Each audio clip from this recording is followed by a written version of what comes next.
देश और दुनिया में धर्म और अध्यात्म की पताकाओं को फहराने वाले, भारत हिंदू राष्ट्र बने ये सपना संजोने वाले और बागेश्वर धाम सरकार के पीठाधीश्वर पंडित धीरेन्द्र कृष्ण शास्त्री जी, जिनके नाम में ही धीरज यानी कि धैर्य का आवरण समाहित है और उनके नाम में कृष्ण जैसी नटखट कलाएं हैं और जिनको शास्त्रों का ज्ञाता माना जाता है, ऐसे शास्त्री हैं पंडित धीरेन्द्र कृष्ण शास्त्री जी। आइए आज उनके दिल की बात आप दर्शकों तक पहुंचाते हैं एमपी न्यूज के माध्यम से। आदरणीय गुरुदेव, आपका बहुत बहुत स्वागत है। आपके सभी दर्शकों का, आपके सभी चैनल के प्रियजनों का खूब खूब साधुवाद। एमपी न्यूज के सभी जितने भी बैक स्क्रीन में, ऑन स्क्रीन में लोग हैं, उनको भी खूब खूब धन्यवाद। जय श्री राम। बागेश्वर धाम सरकार, ये नाम जैसे ही जुबान पर आता है तो आदरणीय दादा गुरुजी की याद आती है और जिनका जिक्र आप हर मंच से करते हैं और मुझे ऐसा लगता है कि उनकी दिव्य शक्तियां, उनके दिव्य प्रताप और उनके दिव्य आशीर्वाद का आपने जो देश और दुनिया में ख्याति प्राप्त की है और धर्म का प्रचार प्रसार किया है, धर्म की पताकाओं को लेकर जब आप देश और दुनिया 7 समंदर पार जाते हैं, क्या पाते हैं? भारत की सृष्टि, भारत के संस्कार और भारत की संस्कृति, क्या इसकी अनुपम झलक आपको पूरी दुनिया में दिखाई पड़ती है? जितने देशों में हम गए और भारत को हमने जितना, भारत तो हमारी आत्मा है, हमारे रंग रंग में भारत है, लेकिन जब भी हम विदेशों में गए हमने यही पाया कि विदेशों की दृष्टि पूरे विश्व के लिए व्यापार की दृष्टि होती है, भारत की दृष्टि परिवार की दृष्टि होती है। इसलिए वो लोग हमेशा, उनका कल्चर बहुत विचित्र होता है। हम ये गौरव के साथ उनके सामने जाकर के कह पाते हैं कि हम उस देश से आए हैं जिस देश में असहिष्णुता का पाठ पूरे विश्व को पढ़ाया। हम उस देश से आए हैं जिसने शून्य का ज्ञान सिखाया। हम उस देश से आए हैं जिस देश में सूर्य की गणना 500 साल पहले कर ली गई। हम उस देश से आए हैं जहां पर नारी की भी पूजा है, पेड़ों की भी पूजा है, नदियों की भी पूजा है, मिट्टी की भी पूजा है, सूर्य और चंद्रमा की भी पूजा है। तो हम उस देश से आए हैं जहां प्रकृति को परमात्मा और नर को नारायण और नारी में देवियां देखते हैं। तो हम जब भी जाते हैं तो भारत के लोगों को देखकर और वहां के लोगों को देख करके एक नया गौरव ये होता है कि इन देश वालों में, इस देश के रहने वाले लोगों के लिए नारी भोग्य वस्तु है। हमारे यहाँ नारी शक्ति है। बहुत सुंदर। हमारा जी, हमने पढ़ा था कि आप मंत्र चिकित्सा के महारथी हैं और मैं जब पहली बार आपके साक्षात्कार का अनुभव पाया तो मैंने देखा कि आप मंत्र चिकित्सा के माध्यम से बड़ी बड़ी व्याधियों को दूर कर रहे हैं, समाज की बुराइयों का भी खात्मा हो रहा है और कई पीड़ितों को समाधान की राह मिल रही है। इस मंत्र चिकित्सा पर अब साइंटिस्ट भी सोचने लगे हैं। आप कैसे इसको परिभाषित करेंगे, अभिव्यक्त करेंगे? ये बहुत प्राचीन पद्धति, कोई नई पद्धति नहीं। जैसे हमारे भारत में शल्य चिकित्सा है, हमारे भारत में एलोपैथी चिकित्सा है, होम्योपैथी चिकित्सा है, पूरे विश्व में व्याप्त है। वैसे ही एक ध्वनि चिकित्सा है, ध्वनि चिकित्सा, एक वाटर थेरेपी है।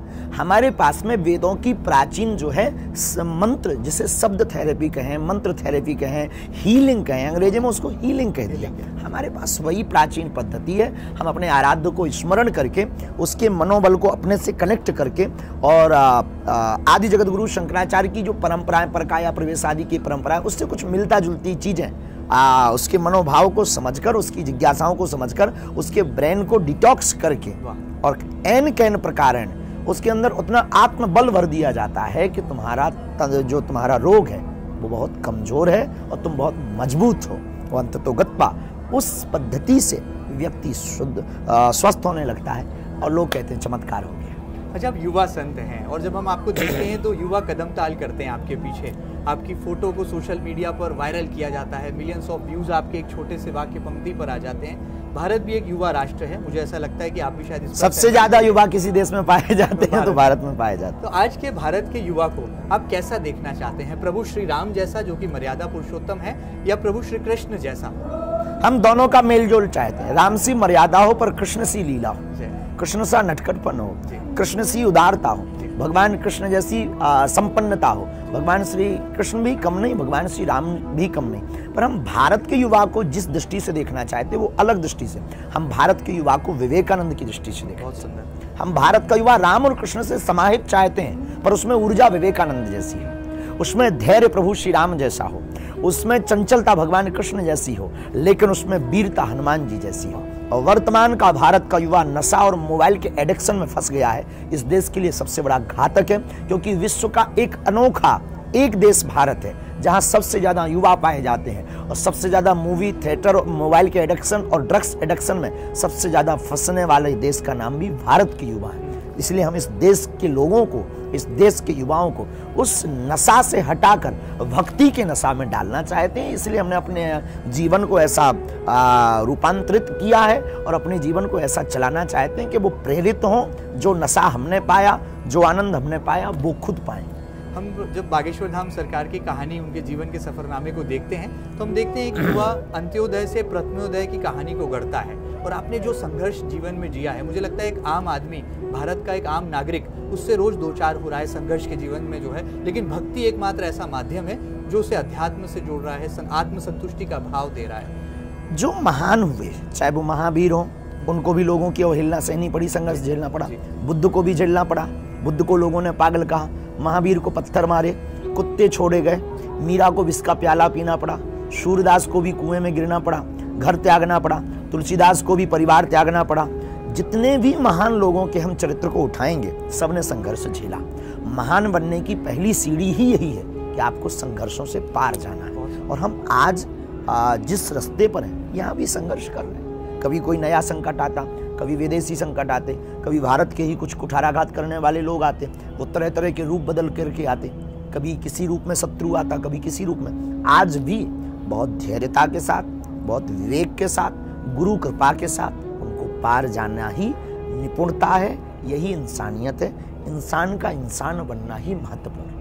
एक बात और देखने में है कि जो काम सरकारें करती हैं वो बागेश्वर धाम सरकार करने लगे हैं। मैं हिंदुस्तान का दिल एमपी कहा जाता है, और एमपी की जो बेटियां हैं वो आपको भाई की तरह मानने लगी हैं, क्योंकि उन बेटियों के विवाह की चिंता, उनके नवजीवन की चिंता आप करने लगे हैं। बड़ा विराट मंच सजाया जाता है, देश और दुनिया के ख्यात नाम लोग वहाँ आते हैं, नामचीन हस्तियाँ आती हैं, मुख्यमंत्री वहाँ पहुँचते हैं और बेटियों को आशीर्वाद देते हैं, और निमित्त बनते हैं बागेश्वर धाम वाले सरकार, पंडित धीरेन्द्र कृष्ण शास्त्री जी।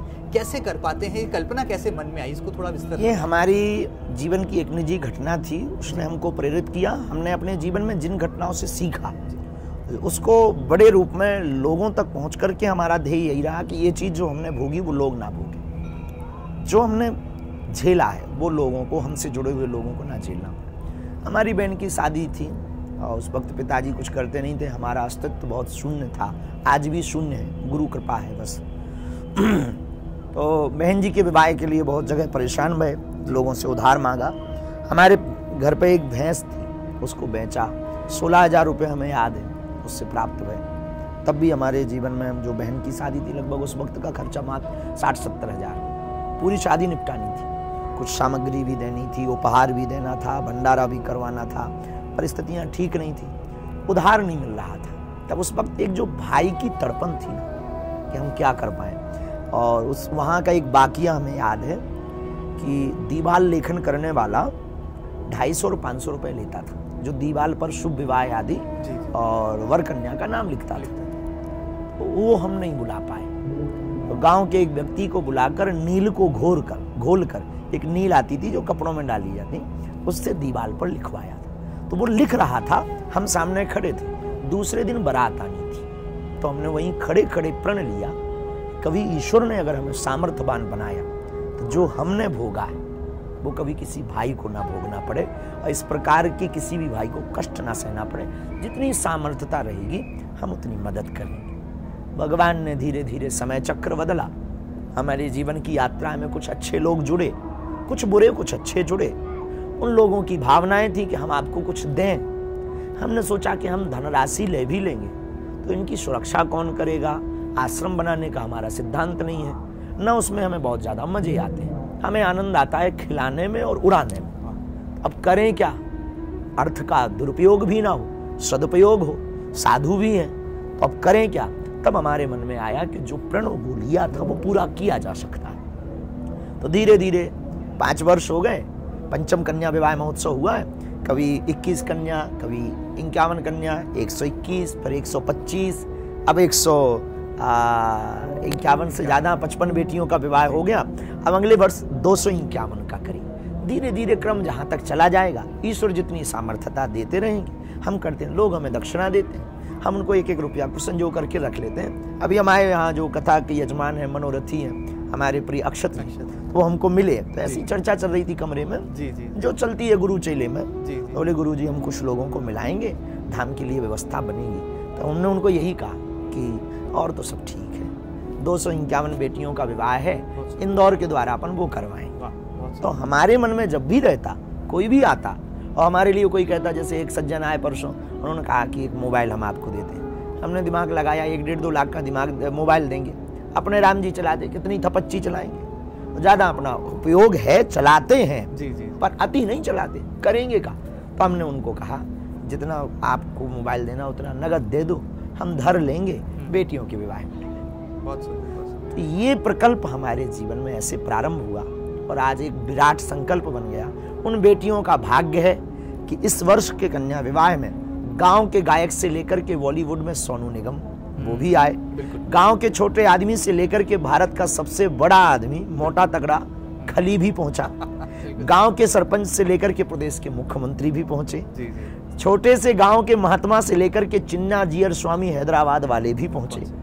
ये उन बेटियों का सौभाग्य था कि उन बेटियों के विवाह में लगभग 30 लाख लोग सम्मिलित थे, बाराती और घराती, 8 दिन के महोत्सव। हाँ, तो हम पूरे भारत के और मध्य प्रदेश की आपकी MP न्यूज के माध्यम से इस वीडियो को बताने का उद्देश्य ये है, आप महान तब हैं जब आप किसी के काम आए। अगर आपको ईश्वर ने सामर्थ्यवान बनाया हो, देखो तुम कितने भी बड़े मकान बना लो, सोओगे तो 4x6 में, और कितना भी तुम अमीर आदमी हो जाओ, खाओगे तो रोटी। भारत कितना भी डिजिटल हो जाए, ऑनलाइन रोटी नहीं सेक सकता। ठीक है, बहुत सुंदर। तो आप कम से कम एक बेटी की मदद, एक गरीब की झोपड़ी, कृपा करके, और नेताओं को खासकर प्रार्थना है कि तुम पर भगवान की बड़ी कृपा बरसती है। हर नेता को सरकार भी करती, हमारी मध्य प्रदेश सरकार भी कन्या विवाह योजना निकाली, वो लाडली, वो कुछ नाम दिया उन्होंने, कन्यादान योजना, मुख्यमंत्री कन्यादान, वो भी करा रहे हैं। पर नेताओं से पर्सनली तौर पे कहना है, कन्यादान, मुख्यमंत्री कन्यादान योजना से उतने ज्यादा लोग लाभान्वित हो पाते हैं, पर अगर नेता पर्सनली कराएंगे तो ज्यादा, तो और ज्यादा।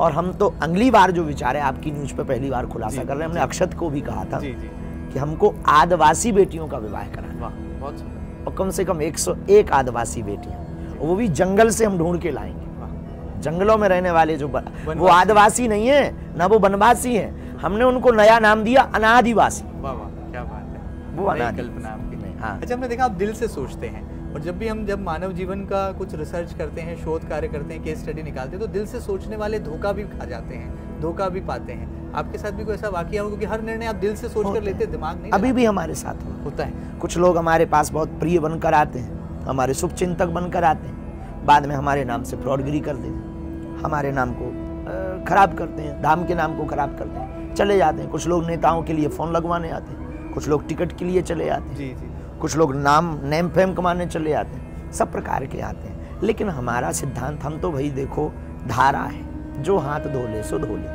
हम तो बह रहे हैं, हमारी मंजिल समुद्र है, ये हमारी मंजिल नहीं। तो धोखे भी खाते हैं, रोज खा ही रहे, और धोखे खाने भी चाहिए। धोखे खाने से आदमी महान और जल्दी बनता है। हमारे विवेकानंद कहते हैं, हम उनको बहुत मानते हैं, स्वामी विवेकानंद कहते हैं, जिनके पैरों में कांटे होते हैं वो मंजिल पर जल्दी पहुंचते हैं, क्योंकि कांटे चलने की रफ्तार बढ़ाते हैं। तो कभी गुस्सा भी आता है बागेश्वर धाम वाले सरकार को, क्योंकि हम आपको हमेशा मुस्कुराता, खिलखिलाता, लोगों को चंचल स्वभाव और अपनी नटखट कलाओं के जरिए जो है जोड़ लेता है, धर्म में रंग देता है, कभी गुस्सा भी आता है? जब कोई झूठ बोलता हम उसको नहीं बोलते, लेकिन मन ही मन आता है तो हम प्रदर्शित नहीं करते, भगवान को प्रार्थना कर देते हो, हमारे हनुमान जी उसको परिणाम दे, बस इतना है। बस इतने में हमारी गुस्सा शांत हो जाती है। उसके साथ कुछ अच्छा बुरा होता है, हमें प्रसन्नता हो जाती है भगवान, लेकिन हम प्रार्थना यही करते कि सबका भला करो, इसको सद्बुद्धि दो, और भगवान सद्बुद्धि दे देते।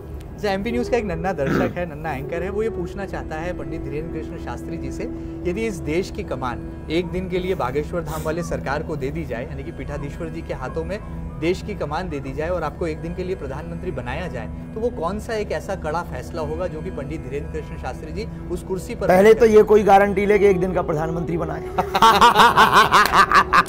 तो नन्हे अगर एक दिन का प्रधानमंत्री हमें बनाया जाएगा तो हम इस देश में कुछ तो नहीं करेंगे, एक निर्णय तो ऑन द स्पॉट करेंगे, शिक्षा मुफ्त, भिक्षा मुक्त।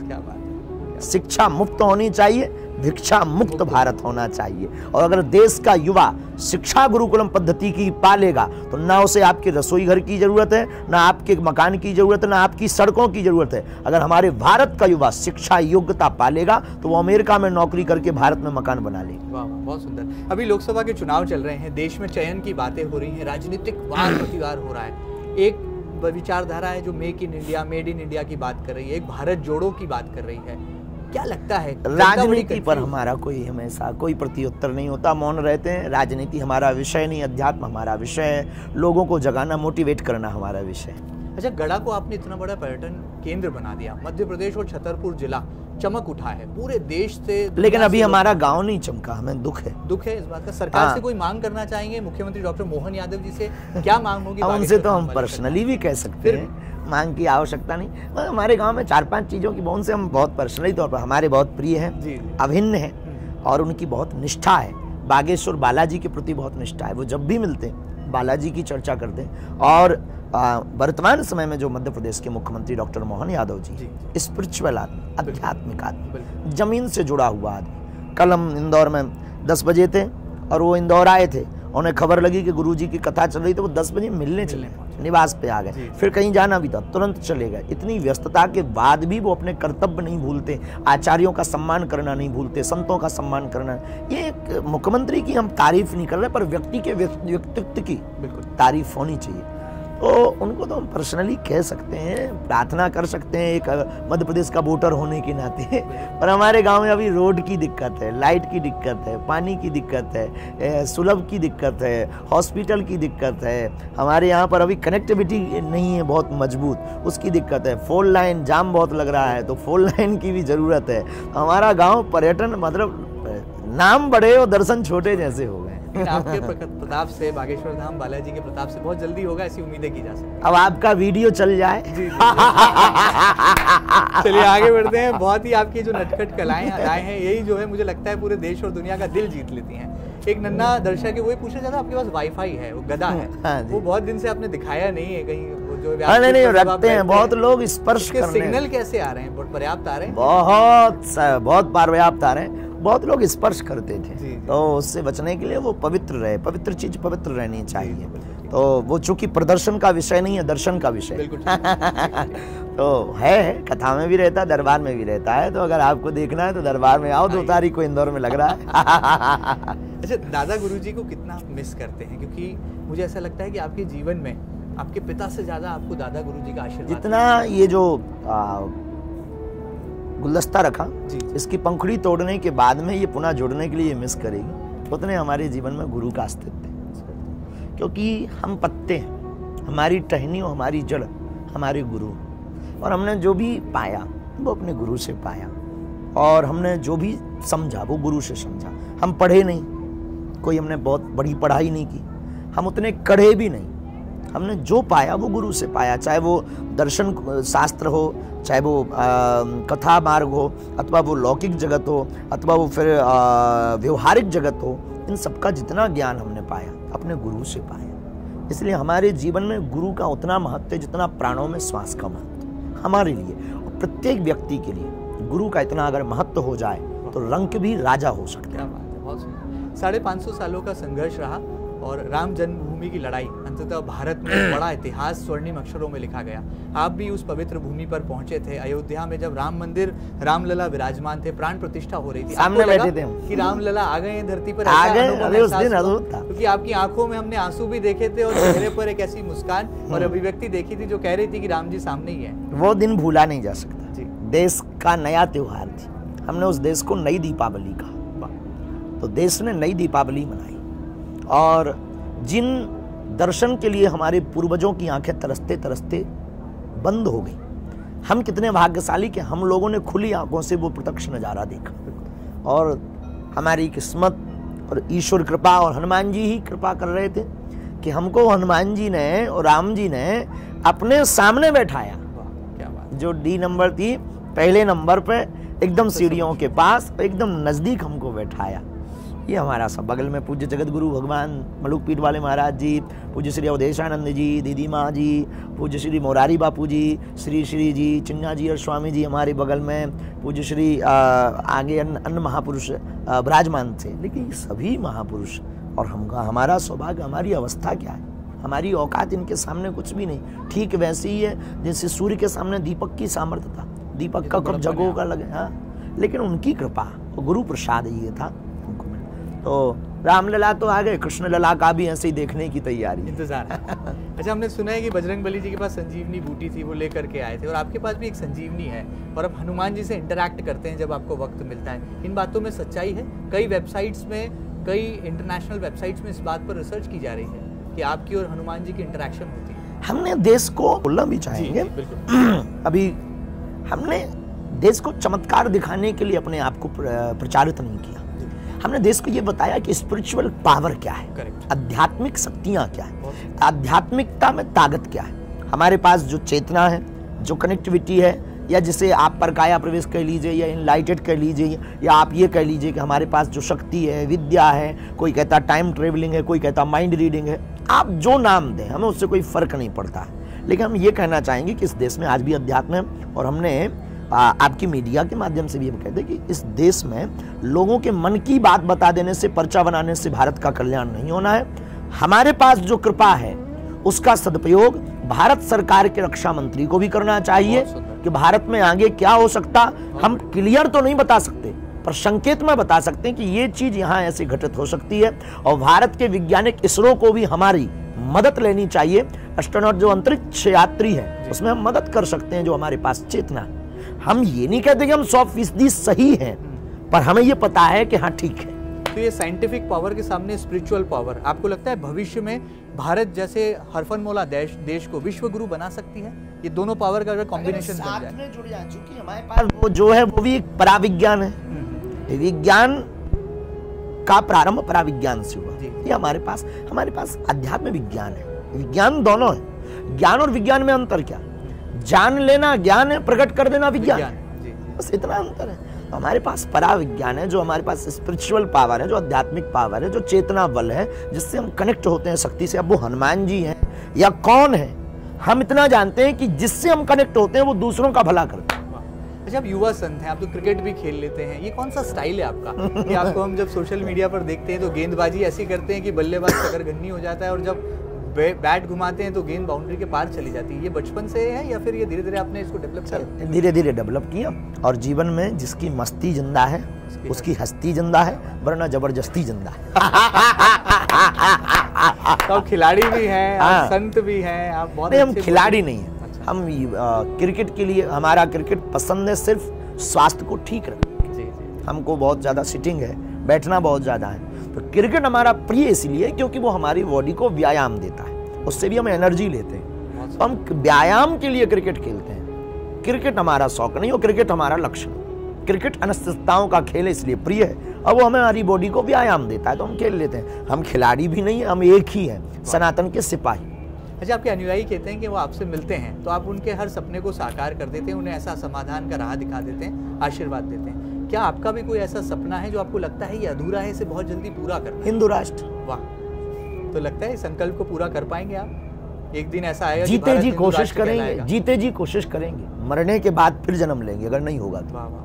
अच्छा, आपके बारे में कहा जाता है कि आप राष्ट्रीय स्वयंसेवक संघ की जो विचारधारा है उसको भी विस्तारित करने में काम करते हैं, और आप जब भी जग की, समाज की, हर किसी वर्ग की भलाई के लिए जाते हैं। हमारे पास सब लोग आते हैं, बजरंग दल आता, विश्व हिंदू परिषद के लोग आते हैं। हमें जिनकी मदद के लिए भगवान ने भेजा, हम अध्यात्म की मदद करते, सनातन के लोगों की मदद करते। किसी की भी विचारधारा हमारी विरोधी नहीं है, हम सबके साथ हैं। पर राष्ट्रीय स्वयंसेवक संघ, एक आदमी आता है, थैला उठाता करके आता है, अपना काम करके चला जाता है। ऐसे लोगों की मदद नहीं करेंगे तो आप किसकी मदद करेंगे? कोई क्रेडिट भी नहीं लेता है, की जरूरत ही। आप भी क्रेडिट नहीं लेते, बड़े बड़े काम कर देते हैं, आप तो किंग मेकर हैं। बिल्कुल भी नहीं, बिल्कुल भी नहीं, हम कुछ भी नहीं है। हनुमान जी के साधक हैं, बाकी जो भी है हनुमान जी। बाकी होना चाहिए व्यक्ति के पास जो भी कला हो, लोगों को दिखाने के लिए नहीं, पर कुछ इनसाइड भी अपने पास अच्छी चीजें होनी चाहिए। क्योंकि अगर हम 10 पत्ते ओपन कर देंगे तो आप जीत जाएंगे। बिल्कुल ठीक है, क्योंकि आप उसका तोड़ निकाल लोगे। अच्छा, आपके दिल में भारत बसता है, आपका ड्रीम भारत कैसा होगा? आप हिंदू राष्ट्र की परिकल्पना तो कर ही रहे हैं, लेकिन आपके सपनों का भी तो भारत होगा ना। ऐसा जिस दिन भारत बन जाएगा, आपको लगेगा कि आपका मकसद, आपका संकल्प पूरा होने की ओर अग्रसर है। बोलने में बहुत अचकचाहट सुनने में लोगों को होगी, हमें बोलने में नहीं है। जी जी। जिस दिन झूठी न्यूज है, पाखंडी संत, क्या बात है, लापरवाह डॉक्टर, बहुत सुंदर, घूसखोरी की प्रशासन, बेहतरीन, और बोलना नहीं चाहिए पर बोल देते हैं रिश्वतखोर अधिकारी, सच्चाई। और जिस दिन हमारे भारत के मुफ्तखोर और करप्शन में फंसे हुए नेता भारत में कम हो जाएंगे, इन पे केस होने लगेगा, उसी दिन हमारा ड्रीम पूरा होगा।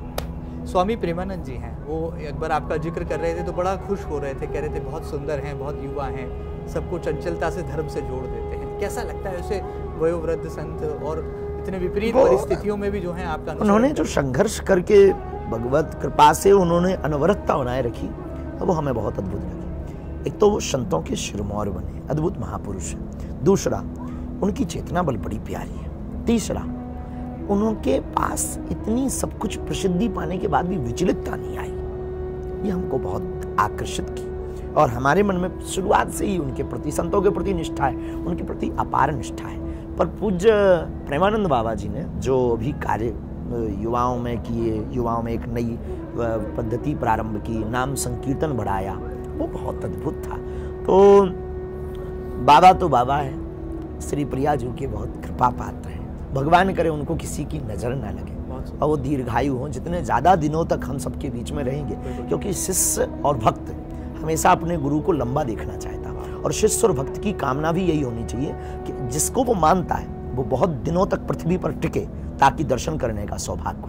एक मुलाकात का इंतजार पूरा देश कर रहा है कि कब वो मुलाकात होगी। प्रधानमंत्री नरेंद्र मोदी जी से मुलाकात करेंगे पंडित धीरेन्द्र कृष्ण शास्त्री जी, और कहेंगे कि वो ऐसा राष्ट्र चाहते हैं और यदि उसमें उनकी तरफ से कोई आहुति देना चाहे तो तैयार। अभी कोई इच्छा नहीं, निजी कोई इच्छा नहीं, क्षमा प्रार्थी है, सहज बस चलती धारा में मिल जाएंगे तो अपनी बात बोलते हुए हम चल देंगे। देश के प्रधान जनसेवक से तो मिलना बनता नहीं, हमारा बिल्कुल बनता है। इतनी परिस्थितियां, उनके पास बहुत काम है, पूरे राष्ट्र का बोझ है, हम तो बिना बोझ के आदमी हैं, हाँ, अनलोडेड आदमी है। धर्म का इतना आप पर जिम्मेदारी है, छोटी मोटी सिपाही है, और उन पे राष्ट्र का इतना बड़ा काम है, इतने बड़ी जिम्मेवारियों को पूरी कर रहे हैं। हमारे 10 मिनट में राष्ट्र का कोई बहुत बड़ा निर्णय हो सकता है, जो 10 मिनट हमको लेने उतने में राष्ट्र का बड़ा निर्णय हो जाएगा। लोग जग जाएंगे, अपने आप उनको समझ आएगा, तो अपने आप वो निर्णय देते जाएंगे। यही हमारे लिए खुशनसीबी है, और अंतर्मिलन तो हमारा है ही है, क्योंकि राष्ट्र के प्रधान सेवक के प्रति हमारी निष्ठा बहुत है। और जिस प्रधानमंत्री ने रामलला को बैठवाया हो, उसके यजमान बने हो, उस पर तो और हमारी अपार निष्ठा है। अच्छा, आपकी पढ़ाई जो अधूरी रह गई थी, बाद में आपने प्राइवेट से हालांकि ग्रेजुएशन बीए की, लेकिन उसके बाद भी अब आपकी इच्छा है कि आपके नाम के आगे कभी पीएचडी के बाद डॉक्टरेट लगे, और आपको ऐसी डिग्री है जो आप हासिल करना चाहते हैं जिससे आपका ये जो स्पिरिचुअल पावर है ये और इंक्रीज हो, अपग्रेड हो। अरे ऐसा तो कुछ नहीं, पीएचडी में भूत प्रेतों पे करने का मन है। तो भूत प्रेतों का साया फिर आसपास बन जाएगा, आप कैसे उनसे? नहीं, भूत पिशाच निकट नहीं आवे, महावीर जब नाम सुना। क्या बात है। और हमको कई लोगों ने की है, बहुत लोगों ने की है, अदृश्य सूक्ष्म जगत पे बहुत लोगों ने की। मतलब आपकी ख्वाहिश है, अगर मौका मिला तो करेंगे जरूर। मौका में अब समय चाहिए, हमको फेक नहीं करनी। हमारे जीवन में एक चीज है, हमको जो करना है रियल करना है भैया, चाहे डमी पे अपन खेलते नहीं। अच्छा, आज का ये जो सोशल मीडिया वाला युवा है, जो रील्स बनाता है, जो इंटरनेट की तरंगों पर रोजाना देश और दुनिया की सैर करता है, वो पूछ रहा है कि कभी वक्त मिलता है तो पंडित धीरेन्द्र कृष्ण शास्त्री जी रूपहले पर्दे की तरफ भी जाते हैं क्या? फिल्मों को देखते हैं क्या? कोई अभिनेता, कोई अभिनेत्री की कोई फिल्म ये बहुत पसंद तो नहीं है, लेकिन हम अपने वीडियो खुद देखते हैं। वाह, मतलब आप खुद के हीरो, आप खुद हैं। हाँ, खुद के हीरो, और होना भी चाहिए। जो आदमी खुद को हीरो नहीं मानता है वो दुनिया के लिए विलेन है। तो ये भी बता दीजिए कि आपकी हीरोइन कब आने वाली है? अरे ये बड़ा खतरनाक सवाल है, जल्दी आए, ऐसा आएगी। माँ देख रही है, माँ जब आज्ञा कर दे। माता जी की आप है, बहुत सहज बस है, गृहस्थ जीवन में जाना है और जाना भी चाहिए। शत्रु भी बहुत लगे हैं, बिल्कुल। और साधु को गिराने के 3 सर्वोत्तम उपाय और सरल उपाय, सर्वोत्तम और सरल। 1 मनी लॉन्ड्रिंग, गंदी राजनीति। 2 और तीसरा लुगाइयां। कितना भी बड़ा साधु हो, जमीन में मट्टी में लीट हो जाता है। भगवान की बड़ी कृपा है, अभी तक बचे हैं। आप प्रार्थना करो, आपके दर्शक प्रार्थना करें, हम बचे रहें। इसीलिए हमने माता जी को कहा कि जल्दी घर बसे। अच्छा, आप युवा संत भी हैं लेकिन एक बेटे भी हैं, तो माता पिता को कितना गर्व होता है जब देखते हैं आपको, इतनी ख्याति, एक हस्ती हैं आज आप, देश और दुनिया के लिए एक आइकॉन हैं आप, यूथ आइकॉन भी कहें तो मुझे लगता है अतिशयोक्ति नहीं होगी। हम तो नहीं मानते, हम तो गुरु का प्रसाद मानते, पर माँ को पिता को गर्व तो होता ही होगा निश्चित। अब उनकी भावनाएं तो अद्भुत ही रही, वो हमेशा आशीर्वाद ही देते होंगे कि हमारा बेटा बढ़े पढ़े। पर हम यही कहेंगे, हमसे जुड़े हुए जो लोग हमारे वीडियो को आपके MP न्यूज़ के माध्यम से जो देखेंगे, बेटा और बेटी वो नहीं जो माता पिता के नाम से जाना जाए, बेटा और बेटी तो वो है जिसके नाम से माता पिता को जाना जाए। और किसी मोहल्ले में जब बाप खड़ा हो, वहाँ पर पान बेचने वाला और पान लगाने वाला कल्लू पान वाला बोले, यार पता है तुम्हें ये फलाने का बाप खड़ा है, तो बड़ा मजा आता है, तब गर्व होता है ये फलाने की माताजी जा रही हैं, मजा आता है। और बेटा और बेटी को ऐसा ही बनना चाहिए। धर्म जागरण के लिए क्या संदेश आप देशवासियों को देंगे, आज के नौजवानों को देंगे? और युवाओं के यही नहीं कि मोबाइल के एडिक्शन से आप बचो जी, खतरनाक एडिक्शन है ये, बहुत खतरनाक नशा है, इसको थोड़ा कम करो, बचो मत, थोड़ा कम करो। 1, जल्दी जागो। बहुत सुंदर। 2, 3, माता पिता और गुरु की आज्ञाकारी हो। 4, कितने भी मॉडर्न हो जाओ पर कभी भी माता पिता गुरु के लिए मॉडर्न ना रहो। बहुत सुंदर। 5, अपनी प्राचीन संस्कृति के लिए उतने ही मरो जितनी तुम अपनी महबूबा के लिए मरते हो। क्या बात है, क्या बात। और 6, आप अपने जीवन में ऐसा कुछ करके मरना कि तुम्हारे जाने के बाद भी लोग कहें कि कोई था। अगर ऐसा नहीं कर पाए तो तुम्हारा जीवन पशु की भांति। चलिए, महातंत्र में कहा जा सकता है कि लोकतंत्र का महायज्ञ चल रहा है और मतदाता अपने घरों से निकलने वाले हैं, अपने मताधिकार का इस्तेमाल करें, हमारे देश का हर जागरूक नागरिक। इसके लिए क्या पैगाम होगा एक धर्मात्मा? हमने वीडियो के द्वारा, और मताधिकार का ज्यादा से ज्यादा लोग इस्तेमाल करें, हमने वोटिंग का % बहुत कम हो रहा है जो कि चिंता घट रहा है जी। कैसे आप जगाएंगे? हमने लोगों को जगाया, वीडियो भी दिया और मैंने भी वोट डाली है, ये उंगली में चैनल पर दिखाई भी है। हाँ जी, हमने भी वोट डाली है। देखिए, भारत विश्व का सबसे बड़ा लोकतांत्रिक देश है। इस देश की खूबसूरती यही है कि यहाँ विविधताएं हैं, विविधताओं में भी एकता है। लेकिन यह लोकतंत्र तब मजबूत होगा जब लोग बाहर निकल करके अपने लोकतंत्र के मताधिकार का उपयोग करेंगे और सदुपयोग करेंगे। तो स्वविवेक के साथ राष्ट्र हित के लिए, लोकतंत्र को मजबूत करने के लिए हमको, जिस दिन आपके क्षेत्र में आपकी लोकसभा में वोटिंग हो, आपको सारे काम छोड़ दो, सबसे पहले वोट दो। और हमने एक नया नारा, पुराना नारा है, नया नहीं है, किसी का नारा हमने सुना था, पहले मतदान बाद में जलपान। चलिए, बहुत सुंदर। तो देख सकते हैं ये राष्ट्र के युवा संत हैं जिनके दिलों में धर्म बसता है, और कहा जाता है कि जब वो अपनी वाणी से यहाँ पर कहते हैं भक्ति भाव से, तो तमाम लोगों को मंत्रमुग्ध कर देते हैं और बागेश्वर धाम बालाजी की कृपा उन पर बरसने लगती है। मुझे उम्मीद है कि देश ऐसे ही युवा संतों के माध्यम से एक दिन पूरे विश्व में अपनी पताकाएं फहराएगा, और वो दिन भी दूर नहीं जब भारत वापस सोने की चिड़िया वाला हिंदुस्तान कहलाएगा। उम्मीद है आपको बागेश्वर धाम सरकार के दिल की बातें बिल्कुल पसंद आएंगी, और आपके दिल में भी यदि कोई सवाल तो जरूर MP न्यूज़ की एडिटोरियल टीम तक पहुंचाइएगा, जिसकी जिज्ञासाएं खुद पंडित धीरेन्द्र कृष्ण शास्त्री जी दूर करेंगे, जिनके नाम में धैर्य का आवरण भी है, कृष्ण जैसी नटखट कलाएं हैं और शास्त्रों का ज्ञान है, इसलिए शास्त्री कहलाते हैं। ऐसे गुरुवर के चरणों में पूरे MP न्यूज़ परिवार की तरफ से हम भी प्रणाम करते हैं। बहुत बहुत धन्यवाद। ये खास बातचीत कैसी लगी हमें जरूर बताइएगा। ताजा तरीन खबरों के लिए लगातार बने रहिएगा आपके अपने न्यूज चैनल MP न्यूज़ के साथ। नमस्कार।